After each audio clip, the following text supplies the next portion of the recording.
Untuk bisa bersaing, pekerja perlu meningkatkan skill yang dibutuhkan di dunia kerja. Kemampuan tersebut terdiri dari hard skill dan soft skill. Dua kemampuan ini saling melengkapi dan penting untuk eksistensi karyawan dan perusahaan. Baik soft skill dan hard skill dibutuhkan di dunia kerja juga perlu dimiliki oleh para karyawan. Hal tersebut membukakan peluang usaha atau bisnis untuk Anda yang senang berbagi ilmu pengetahuan. Anda juga bisa memulai usaha ini dengan langkah yang tepat, yaitu dengan membuka kursus. Dengan membuka kursus bisa menjadi salah satu peluang bisnis di tengah masa pandemi saat ini. Namun pastikan lagi Anda melakukan beberapa cara dan langkah dalam memulai bisnis kursus tersebut. Sebab seiring dengan peluang kursus ini yang cukup besar, maka persaingan pun tidak terelakkan. Untuk itulah dibutuhkan strategi dan cara yang tepat agar kursus yang Anda miliki bisa memenangkan persaingan. Berikut adalah cara membuka jasa kursus. Pertama, menyesuaikan materi dengan target peserta didik. Peserta didik yang mengikuti kursus nantinya bisa siapa saja, misalnya anak-anak sekolah, anak remaja yang baru lulus sekolah dan ingin mencari pekerjaan, atau orang-orang dewasa yang memang membutuhkan keterampilan dan keahlian di bidang yang Anda tawarkan. Dengan memberikan materi dan modul yang berbeda-beda, mereka peserta kursus bisa lebih leluasa dalam menentukan jenis kursus yang nantinya akan mereka ambil. Kedua, menetapkan biaya kursus. Biaya kursus ini biasanya disesuaikan dengan harga pasar. Namun, untuk pembukaan di awal, Anda bisa mencoba memberikan harga promo atau ada diskon untuk calon peserta kursus. Tetapkan juga biaya pernya setiap kali pertemuan dan setiap satu materi dengan jumlah pertemuan tertentu. Ketiga, pastikan memiliki tenaga pengajar yang kompeten.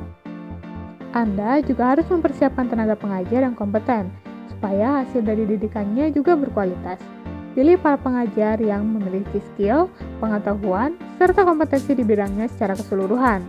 Cari juga pendidik yang sudah berpengalaman supaya ia mampu menyesuaikan proses belajar dan mengajar, yang juga sesuai dengan apa yang dibutuhkan oleh para peserta kursus. Keempat, tentukan lokasi kursus dan persiapan peralatan yang dibutuhkan. Tempat usaha yang cocok dijadikan tempat kursus biasanya berada di lingkungan pendidikan, entah lingkungan sekolah maupun lingkungan kampus. Tapi lebih baik pilihlah lokasi yang tidak terlalu di tengah kota.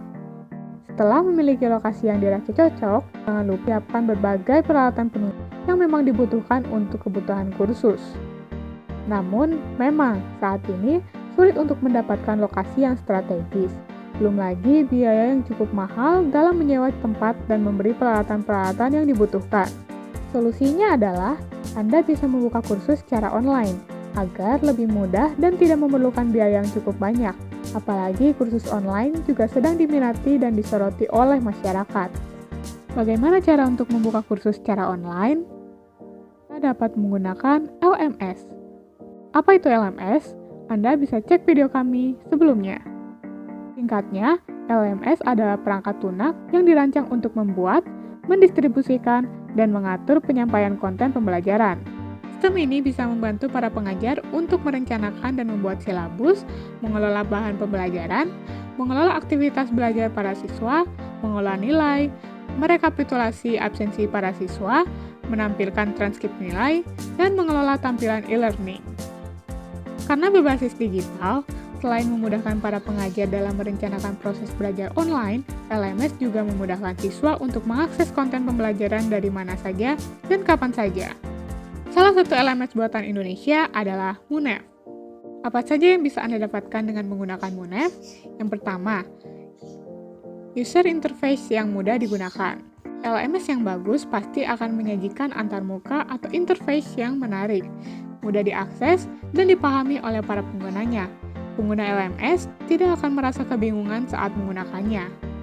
Bagi penyedia LMS, fitur antarmuka yang menarik juga dapat menambah estetika halaman web LMS sehingga bisa menarik banyak calon pengguna dan mempermudah proses pembelajaran.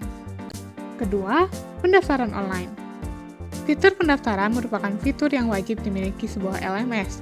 Melalui fitur ini, para siswa dapat mendaftarkan dirinya secara online melalui laman LMS dan dapat melihat silabus yang sudah dipersiapkan. Fitur pendaftaran ini juga harus mudah digunakan karena berkaitan dengan pembayaran kursus melalui beberapa metode pembayaran yang tersedia. Ketiga, kuis dan ujian online. Contoh LMS yang bagus juga menyediakan fitur kuis dan ujian online agar para pengajar dapat melakukan evaluasi belajar untuk para siswanya. Fitur ini juga mendukung kebutuhan pengajar dalam membuat soal sehingga melakukan pendistribusian soal ujian kepada siswa. Yang keempat, ruang diskusi. Fitur ini sangat penting untuk mendukung perkembangan belajar para siswa. Melalui fitur ruang diskusi, para pengajar dapat melakukan sesi diskusi yang dalam mengenai materi pembelajaran yang sudah dipelajari oleh para siswa.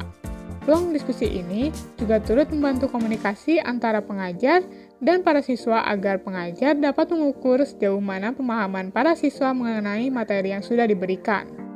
Kelima, laporan. Penyedia LMS tentu menyematkan fitur laporan yang dapat mempermudah pengajar melacak perkembangan para siswanya. Fitur ini berguna juga untuk mengecek atensi para siswa, mengecek intensitas para siswa dalam mengakses materi pembelajaran, mentoring pengerjaan tugas para siswa, dan melakukan rekap jawaban kuis atau ujian para siswa. Misalnya, Anda keahlian di bidang fotografi dan ingin menularkan kemampuan itu kepada orang lain untuk mendapatkan uang tambahan. Anda bisa mengunjungi Moonlight.com dan miliki platform Anda sendiri untuk membuka kelas dan berbagi ilmu dengan mudah dan cepat.